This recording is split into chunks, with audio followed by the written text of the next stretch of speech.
नमस्कार, लोकमंच न्यूज देख रहे हैं आप। मैं हूं आपके साथ सुरभि राजपूत। बुलेटिन की शुरुआत करेंगे बड़ी खबर के साथ। बड़ी खबर इस वक्त की राजधानी लखनऊ से 12:30 बजे यानी कि अब से कुछ देर ही बाद योगी कैबिनेट की मीटिंग लेने वाले हैं। लोक भवन में सभी मंत्रियों को बुलाया गया। सीएम योगी की अध्यक्षता में होगी बैठक।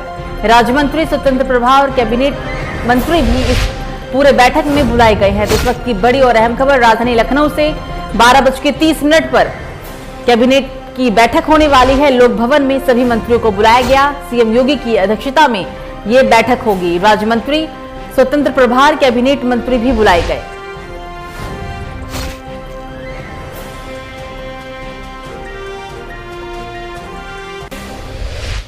कैबिनेट की बैठक होगी अब से कुछ ही देर बाद।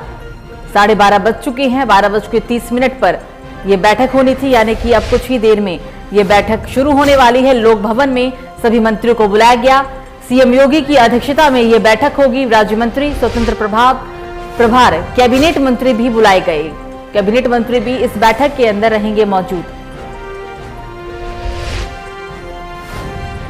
और इस खबर पर ज्यादा जानकारी के लिए हमारे साथ हमारे ब्यूरो चीफ आसिफ बेग जुड़ गए हैं लखनऊ से।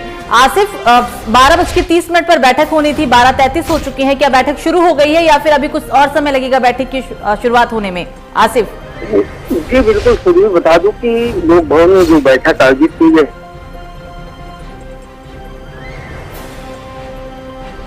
आसिफ, आवाज आ रही है आपको मेरी?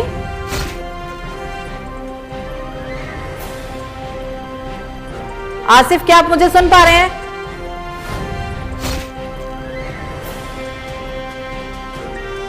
तकनीकी समस्या के कारण आपकी आवाज नहीं आ पा रही है हम तक। तो आपको बता दें कि 12:32 पर 32 हो चुके हैं। बैठक शुरू होनी थी। 12:30 का समय था। कैबिनेट की बैठक। इस बैठक में कई मंत्री मौजूद रहेंगे। लोक भवन में सभी मंत्रियों को बुलाया गया है और योगी आदित्यनाथ की अध्यक्षता में ये बैठक होगी।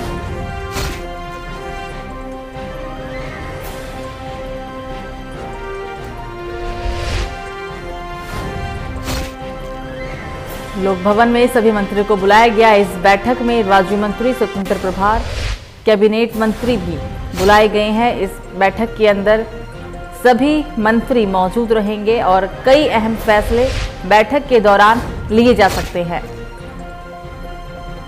सीएम योगी की अध्यक्षता में यह बैठक होगी। राज्य मंत्री, स्वतंत्र प्रभार, कैबिनेट मंत्री बुलाए गए।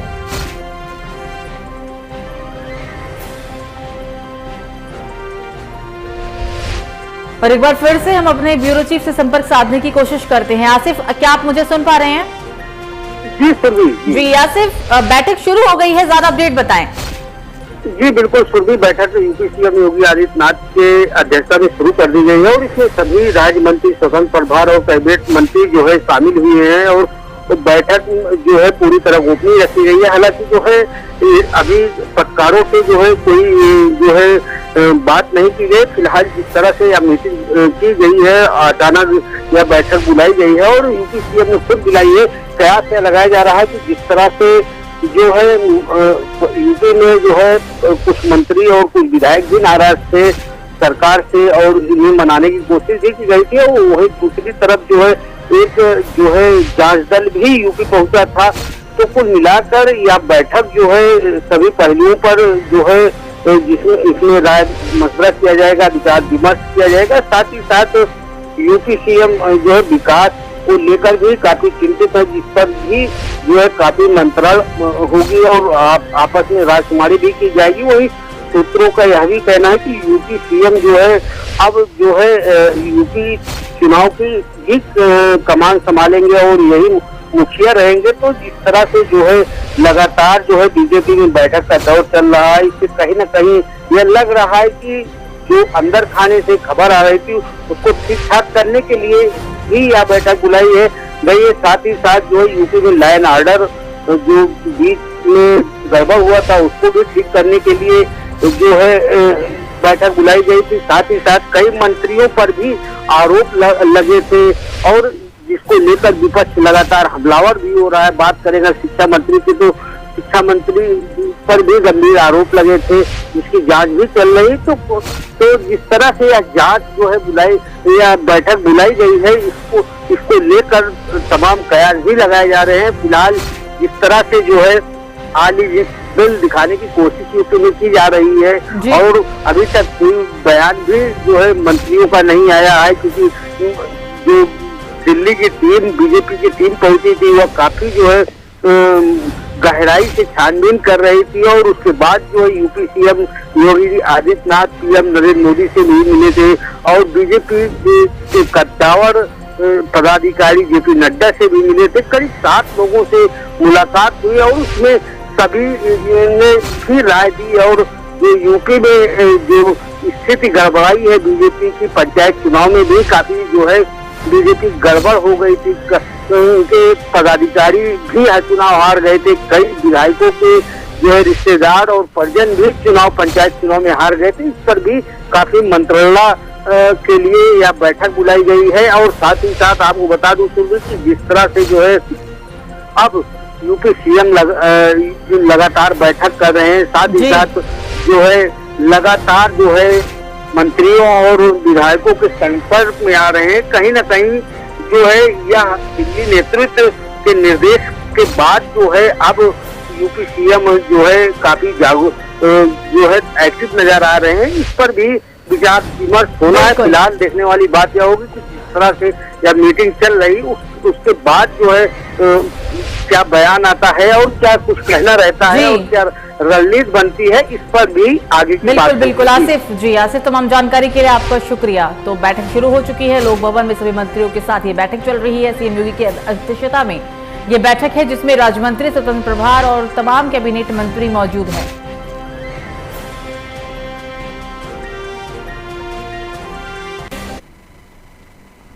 तो नाव से अगली बड़ी खबर, भारतीय जनता पार्टी की अनोखी पहल, जिला पार्टी कार्यालय पर नेताजी चलाएंगे चौपाल। बारी बारी से सांसद, विधायक और अन्य पदाधिकारी लगाएंगे हर रोज चौपाल। सांसद साक्षी महाराज सुनेंगे पार्टी कार्यकर्ताओं की समस्या। तो इस वक्त की बड़ी खबर आपकी टीवी स्क्रीन पर उन्नाव से भारतीय जनता पार्टी की अनोखी पहल यहां देखने को मिली। जिला पार्टी कार्यालय पर अब नेताजी चौपाल लगाने वाले हैं। बारी बारी से सांसद, विधायक और अन्य पदाधिकारी हर रोज चौपाल लगाएंगे। सांसद साक्षी महाराज सुनेंगे पार्टी कार्यकर्ताओं की समस्या।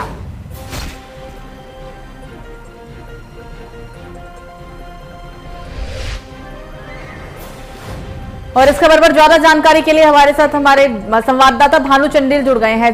भानु, भारतीय जनता पार्टी की अनोखी पहल है क्योंकि अब चौपाल के दरमियान सभी पदाधिकारी, सांसद और विधायक कार्यकर्ताओं की समस्या सुनेंगे। कब से चौपाल लगाई जाएगी, क्या ज्यादा जानकारी है आपके पास? भानु जी सुरभि, बताना चाहूंगा भारतीय जनता पार्टी ने एक नई मुहिम चालू की, वो भी आम जनता के लिए नहीं है। ये सिर्फ भारतीय जनता पार्टी कार्यकर्ताओं के चालू किए गए हैं, जो पार्टी कार्यालय बैठ करके प्रतिदिन 11 से 2 बजे के बीच में अलग अलग विधानसभा क्षेत्र के विधायक अपने प्रतिनिधि साथ में रह करके उनकी समस्याओं का निदान करेंगे। यानी कि रविवार को, सोमवार को, मंगलवार को साक्षी महाराज और प्रधानमंत्री जो है शंकर लोधी जी, अन्य विधायक इस तरह जो अपने कार्यकर्ताओं की समस्याओं को सुनेंगे। क्योंकि भारतीय जनता पार्टी में लगातार इस समस्या, एक जानकारी मिल रही थी सूत्रों से कि उनके कार्यकर्ताओं की ही उनके पार्टी के लोग नहीं सुन रहे हैं और उनके कार्यकर्ताओं के अधिकारी नहीं सुन रहे हैं। तो इससे साफ जाहिर हो रहा है कि आगामी चुनाव 2022 को लेकर के ये सिर्फ अपने कार्यकर्ताओं को साधने का एक नया हथकंडा अपनाया गया है। सुरभि, बिल्कुल भानु, तमाम जानकारी के लिए आपका शुक्रिया।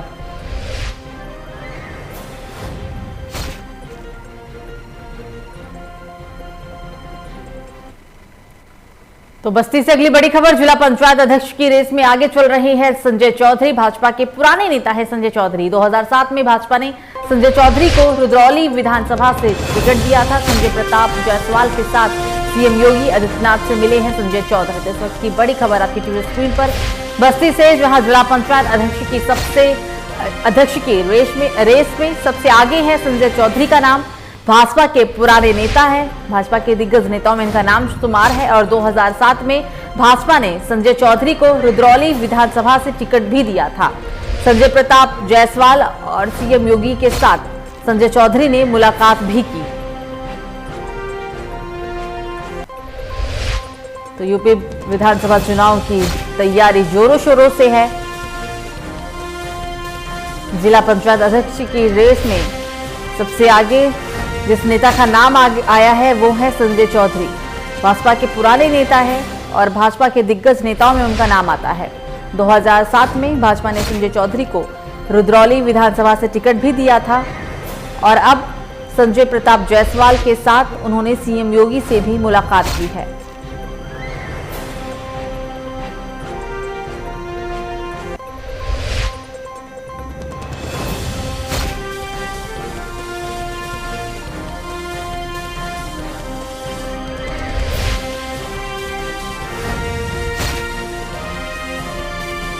तो संजय प्रताप जायसवाल के साथ सीएम योगी आदित्यनाथ से मिले हैं संजय चौधरी। 2007 में भाजपा ने संजय चौधरी को रुद्रौली विधानसभा से टिकट दिया था।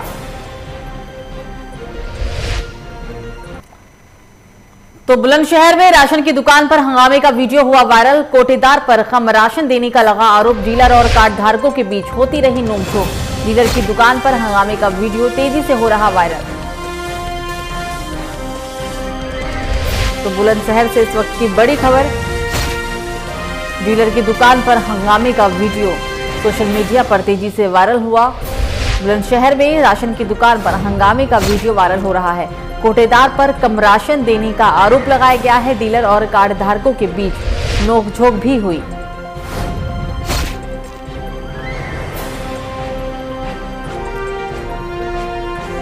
डीलर की दुकान पर हंगामे की ये वीडियो सोशल मीडिया पर तेजी से वायरल। कोटेदार पर आरोप है कम राशन देने का और इसी वजह से नोकझोंक हुई है।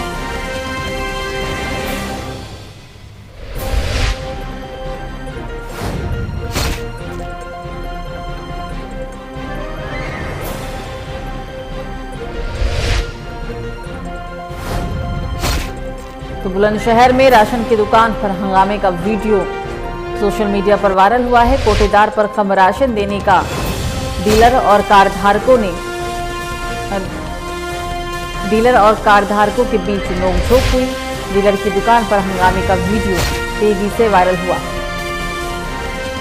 और इस खबर पर ज्यादा जानकारी के लिए हमारे साथ फोन लाइन पे हमारे संवाददाता संजीव भट्टागर जुड़ गए हैं। संजीव, कोटेदार पर कम राशन देने का आरोप लगाया गया है, ज्यादा जानकारी बताएं। जी चलिए मैं बता दूं, ये वीडियो वायरल बताया जा रहा है सिकंदराबाद के गांव मुकंदगली का है, जहां पर जो ग्रामीण है वो जमकर हंगामा कर रहे हैं। वहीं जो ग्रामीणों का आरोप है राशन डीलर पर, उनका आरोप है कि जो 25 किलो गेहूं मिलता है वो केवल 20 किलो 15 किलो गेहूं दिया जा रहा है। जो चावल सरकार द्वारा दिया जा रहा है वो नहीं बांटा जा रहा है। क्योंकि हमने इस विषय में राशन कोटेदारों से बात करने की कोशिश करी तो वो कैमरे पर कुछ भी बोलने से नजर आए। जब हमने अधिकारियों से इस पर संपर्क किया तो उन्होंने सिर्फ कैमरे पर न बोलकर उन्होंने कहा कि हम इस पर जांच करेंगे और जो सत्यता होगी इस पर, अगर ये बात सत्य पाई जाती है तो हम बिल्कुल कड़ी कार्रवाई करेंगे। बिल्कुल संजीव, तमाम जानकारी के लिए बहरहाल आपका शुक्रिया।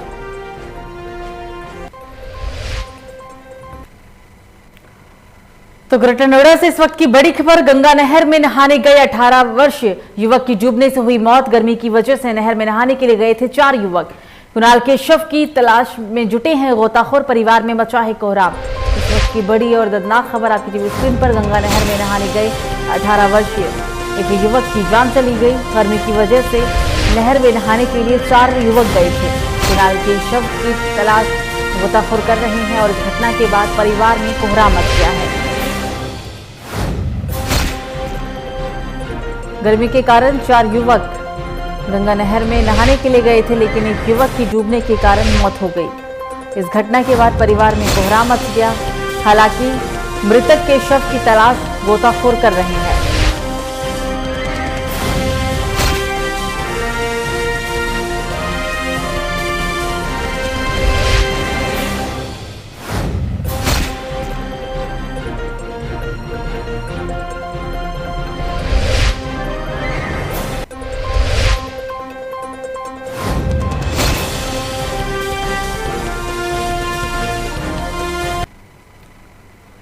तो जौनपुर से अगली बड़ी खबर, जमीनी विवाद को लेकर 2 पक्षों में हुई जमकर मारपीट। पुलिस ने दोनों पक्षों को समझाने का किया प्रयास। लोगों ने पुलिस पर किया पथराव। भीड़ को काबू करने के लिए पुलिस ने की हवाई फायरिंग।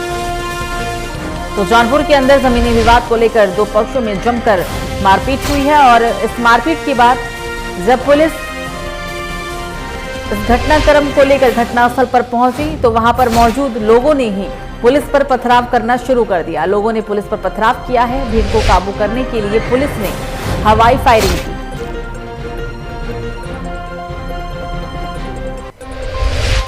जमीनी विवाद को लेकर यह पूरा मामला बताया गया। पुलिस ने दोनों पक्षों को समझाने का प्रयास किया था, लेकिन वहां मौजूद जो लोग थे वो पुलिस पर ही पथराव करने लग गए और इस सब चीज को देख पुलिस वालों ने अपनी जान बचाने के लिए, हालात को काबू करने के लिए हवाई फायरिंग की। भीड़ को काबू करने के लिए पुलिस के द्वारा हवाई फायरिंग की गई।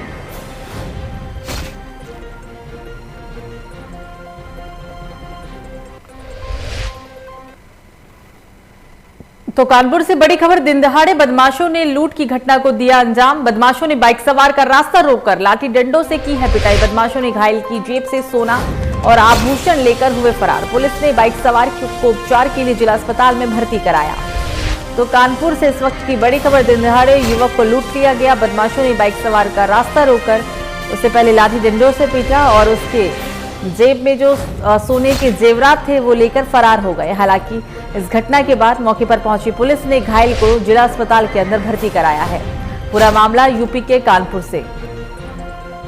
बदमाशों ने घायल की जेब से सोना और आभूषण लेकर फरार हो गए। पुलिस ने बाइक सवार को उपचार के लिए जिला अस्पताल में भर्ती करवाया।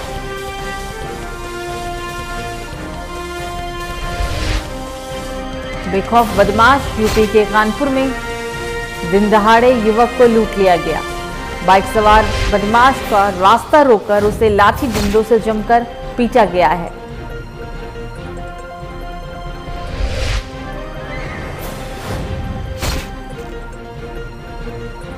तो कानपुर में दिन दहाड़े बदमाशों ने लूट की घटना को अंजाम दिया। बदमाशों ने बाइक सवार का रास्ता रोककर लाठी डंडों से उसकी पिटाई की। बदमाशों ने घायल की जेब से सोना लेकर फरार हो गए।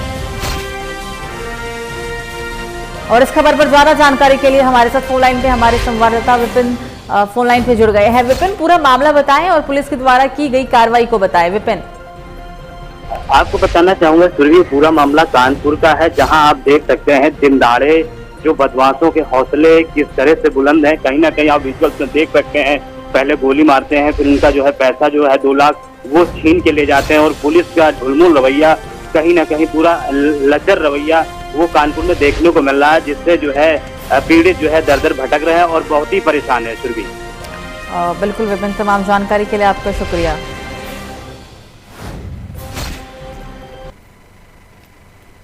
तो खबरों में आगे बढ़ेंगे और बात करेंगे एक और बड़ी खबर की, जो कि फिरोजाबाद से सामने आ रही है। फिरोजाबाद में लोकमंच न्यूज की खबर का असर देखने को मिला है। अवैध खनन की खबर चलने के बाद पुलिस नींद से जागी है। पुलिस ने पकड़ा मिट्टी से भरा ट्रैक्टर ट्रॉली। बेखौफ खनन माफिया दिन रात कर रहे थे मिट्टी का अवैध कारोबार। पुलिस ने अवैध खनन में लगे ट्रैक्टर ट्रॉली को किया सीज।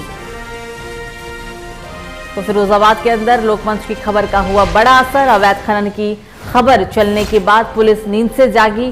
पुलिस ने मिट्टी से भरा ट्रैक्टर ट्रॉली को जब्त किया। बेखौफ खनन माफिया दिन रात कर रहे थे मिट्टी का अवैध कारोबार। पुलिस ने अवैध खनन में लगे ट्रैक्टर ट्रॉली को भी सीज किया।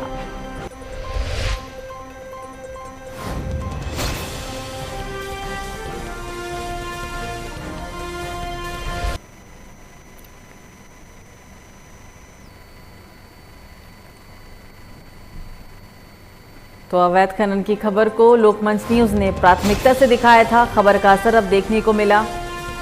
प्रशासन ने कार्रवाई करते हुए ट्रैक्टर और ट्रॉली को सीज कर लिया है।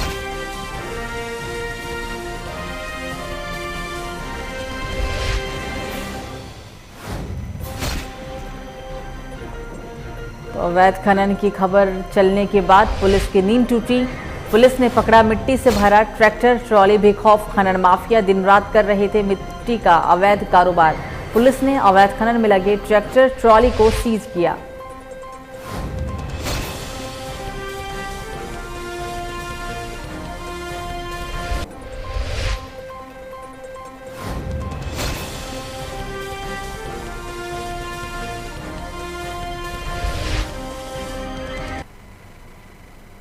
तो आगरा से बड़ी खबर, परिजनों की लापरवाही से गई बच्चों की जान। पाइप निकालने के बाद भी बोरवेल को नहीं किया था बंद। बोरवेल को खोलते समय बच्चा बोरवेल में जा गिरा। बच्चे की मौत, परिवार में मचा कोहराम।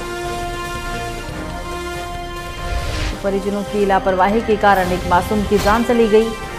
पाइप निकालने के बाद भी बोरवेल को लोगों ने बंद नहीं किया था और इसी बोरवेल में गिरने के कारण एक बच्चे की मौत हो गई है। बच्चे की मौत के बाद परिवार में कोहराम मच गया।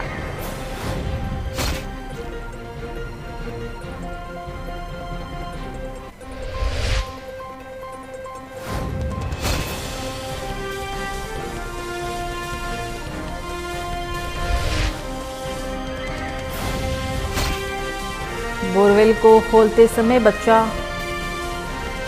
बोरवेल में जा गिरा था। बच्चे की मौत हो गई है। बच्चे की मौत के बाद परिवार में कोहराम मच गया। ये पूरा मामला यूपी के आगरा से है।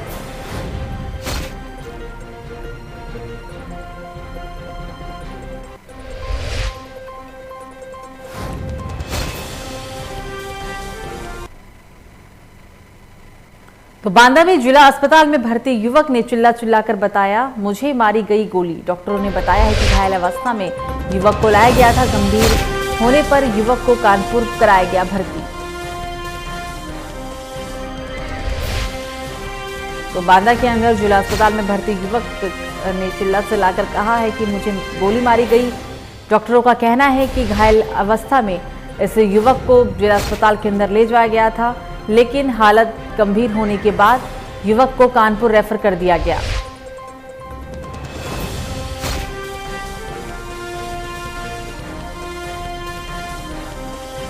बांदा से इस वक्त की बड़ी खबर। युवक की हालत को गंभीर देखते हुए जिला अस्पताल से कानपुर युवक को रेफर किया गया। डॉक्टरों का कहना है कि घायल अवस्था में इस युवक को इस अस्पताल के अंदर लाया गया था। हालत गंभीर होने के बाद युवक को कानपुर भर्ती कराया गया।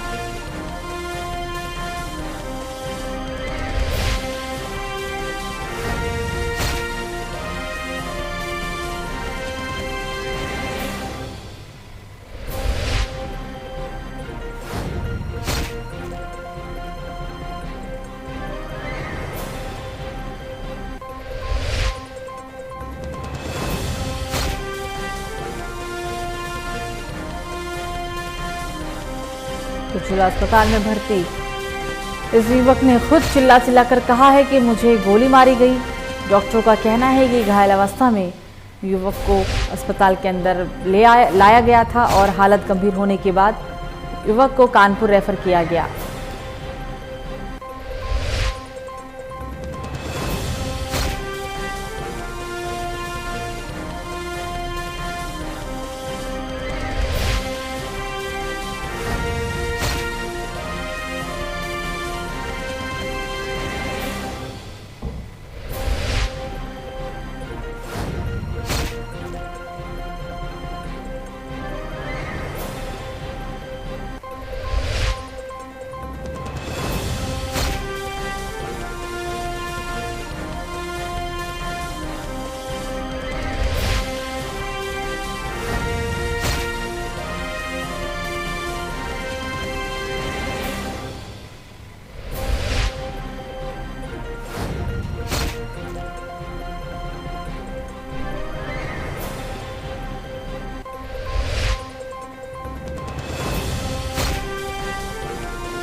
तो खबरों में आगे बढ़ेंगे और बात करेंगे अब बुलंदशहर से। बड़ी खबर सामने आ रही है। अनियंत्रित होकर डिवाइडर से टकराई बाइक सवार युवक की मौके पर ही दर्दनाक मौत। सिकंदरा राव से बाइक सवार नोएडा जा रहा था। विनय पुलिस युवक का नाम विनय बताया जा रहा है। पुलिस ने पोस्टमार्टम के लिए शव को भेज दिया। तो तेज रफ्तार का यह भी कहर देखने को मिला। बुलंदशहर में अनियंत्रित होकर एक बाइक डिवाइडर से जा टकराई। बाइक सवार युवक की मौके पर ही मौत हो गई। सिकंदरा राव से बाइक सवार नोएडा की ओर ड्यूटी करने के लिए जा रहा था। पुलिस ने शव को कब्जे में लेते हुए पोस्टमार्टम के लिए भेजा।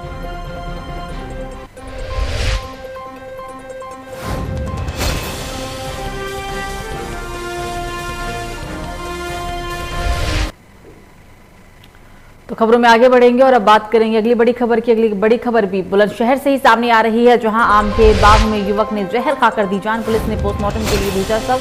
मौके से सल्फास और पानी की खाली बोतल हुई है बरामद। पुलिस आत्महत्या के कारणों का पता लगाने में जुटी।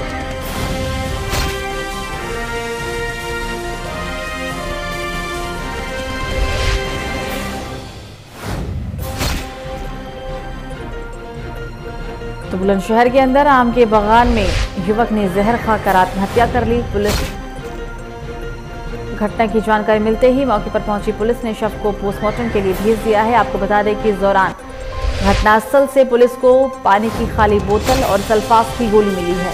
पुलिस आत्महत्या के कारणों का पता लगाने में जुटी हुई है। तो बदायूं में बच्चों में विवाद को लेकर दो पक्षों में हुई जमकर फायरिंग में एक युवक के पेट में लगी है गोली। करीब आधा दर्जन लोग हुए घायल। सूचना पर पहुंची पुलिस ने घायल को जिला अस्पताल में भर्ती करवाया। बच्चों को लेकर हुआ विवाद इस कदर आगे बढ़ गया कि दो पक्षों में जमकर फायरिंग की खबर सामने आ रही है और इस फायरिंग में एक युवक के पेट में गोली लग गई है और करीब आधा दर्जन लोग घायल बताए जा रहे हैं। हालांकि इस घटना के बाद पुलिस मौके पर पहुंची और सभी घायलों को जिला अस्पताल में भर्ती करवाया।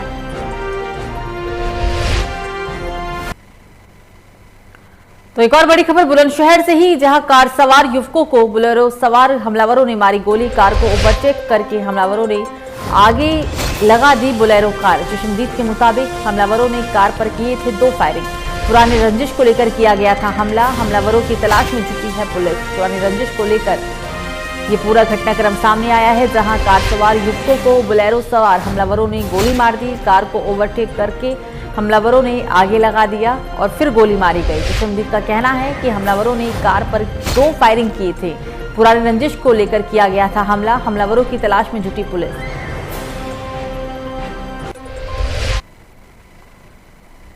बुलंदशहर में थैलासीमिया से पीड़ित बच्चों को लेकर जिला अस्पताल पहुंचे परिजन। थैलासीमिया पीड़ित बच्चों को हर माह पड़ती है ब्लड की जरूरत। माकुल फंड के बावजूद जिला अस्पताल में नहीं दी जा रही है जरूरी सुविधाएं।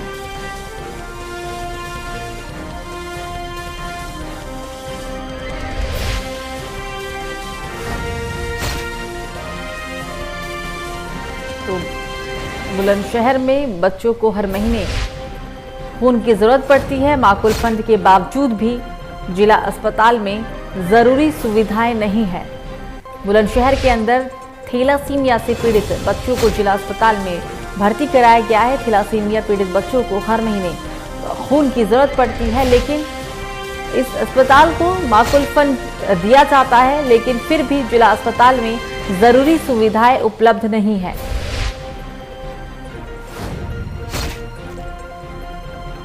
हमारे बच्चों के लिए उत्तर प्रदेश सरकार फंड देती है वर्ष 2016 से लगातार, परंतु इन बच्चों के लिए जो बेहतर सुविधाएं हमारे जिला अस्पताल में नहीं मिल रही। हम मांग कर रहे हैं कि फिल्टर से इनको ब्लड चढ़ा दीजिए, फिल्टर नहीं खरीदे जा रहे, ब्लड के आए दिन कैंप लगाए जा रहे हैं, परंतु इनको ब्लड नहीं चढ़ाया जा रहा है, इनको भगा दिया जाता है।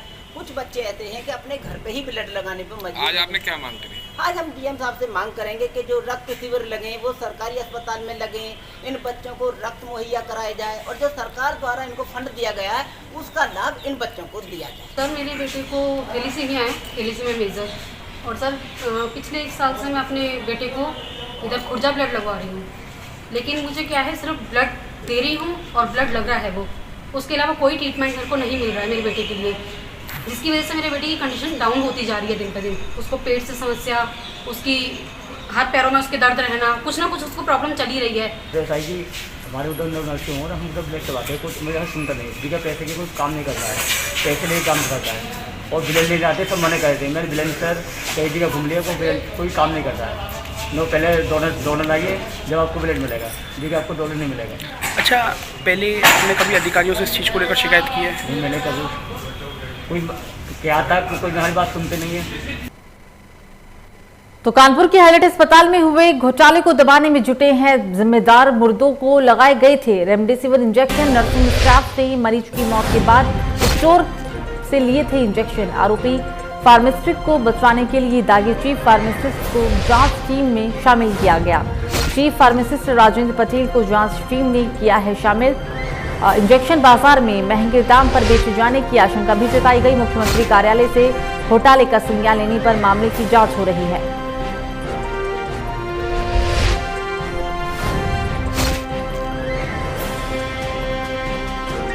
तो कानपुर के हाईलाइट अस्पताल में हुए घोटाले को दबाने के लिए अब जिम्मेदार लग गए हैं। मुर्दों को लगाए गए थे रेमडेसिविर इंजेक्शन। नर्सिंग स्टाफ ने मरीज की मौत के बाद स्टोर से इंजेक्शन लगाया था। आरोपी फार्मासिस्ट को बचाने के लिए दागी चीफ फार्मासिस्ट को जांच टीम में शामिल किया गया। चीफ फार्मासिस्ट राजेंद्र पटेल को जांच टीम में शामिल किया गया है। इंजेक्शन बाजार में महंगे दाम में बेचे जाने की आशंका भी जताई गई। बता दें आपको, इस दौरान मुख्यमंत्री कार्यालय से घोटाले का संज्ञान लेने पर मामले की अब जांच हो रही है।